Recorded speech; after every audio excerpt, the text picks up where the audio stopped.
feel like a lot of beginners think this game is hot garbage and quit way before it gets any good. To be honest, on this service, Daisy is hot garbage. I'm always trying to force people to play the weird games that I play, and usually overhype the game and ruin it. Because of my self-reflection, I saw an opportunity for content. I challenged myself, a fellow beginner, to get good and show you what I learned. Then, maybe those lost souls, such as yourself, will find the light. This one is about fire.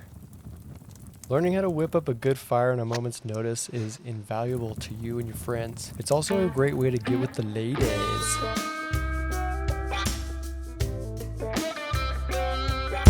For this segment, I designed a routine. Start a freshie, gather materials, start a fire, kill off my character, then repeat Groundhog's Day style.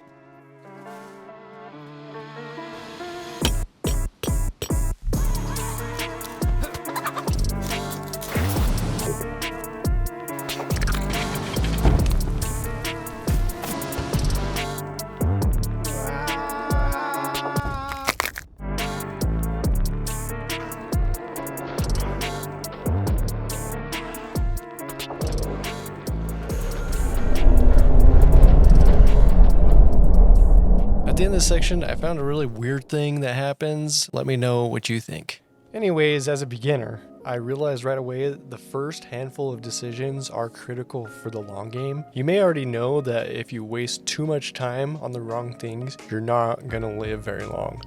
Like I said earlier, I did a ton of start to finish reps, which was start a freshie, find and gather materials, start a fire, and then rinse and repeat.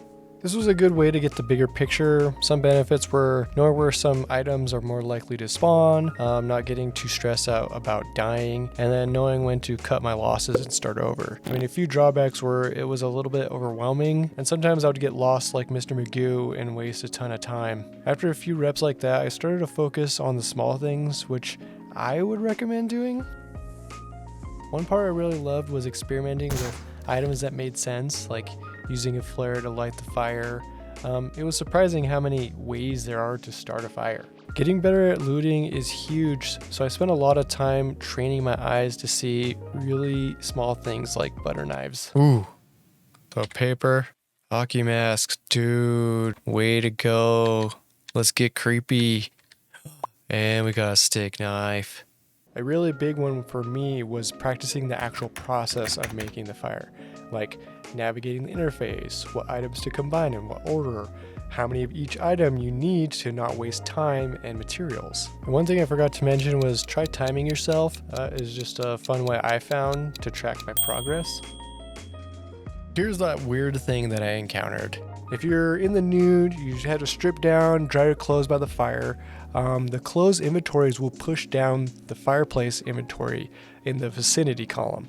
Very annoying when someone is trying to cook something up in a pinch, you're starving, you're panicking, you're trying to get shit out of the way.